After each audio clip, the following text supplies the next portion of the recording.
High School!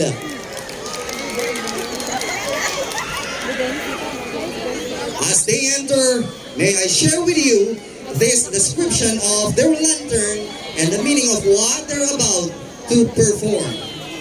The clay pot lantern is a unique blend of cultural heritage, creativity, and environmental consciousness. Inspired by the rich tradition of the Kalinga people, this lantern pays homage to the banga, or clay pot, a symbol of Kalinga identity and daily life. Traditionally used for cooking and water storage, the clay pot now takes on a luminous new role, embodying the community's artistic spirit and cultural pride. The design draws heavily from the banga dance, a traditional Kalinga performance where women gracefully balance clay pots on their heads, showcasing strength and elegance. The lantern also incorporates the geometric patterns and vibrant colors of Kalinga weaving, symbolizing harmony, resilience, and connection to nature. In keeping with a commitment to sustainability, the clay pot lantern incorporates various recycled and repurposed materials like cardboards, plastic, spoons, plastic cover, metal scraps, and tires.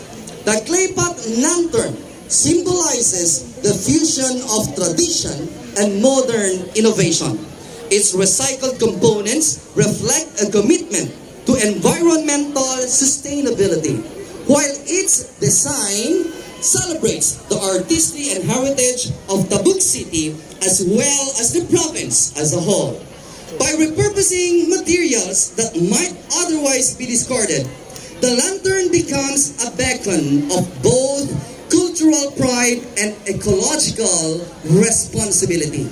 This unique creation stands as a testament to the power of tradition to inspire new forms of expression, bringing light and life to Tabuk City's festivals and beyond. Ladies and gentlemen, the Balong National High School.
Alright, so we apologize for that disruption.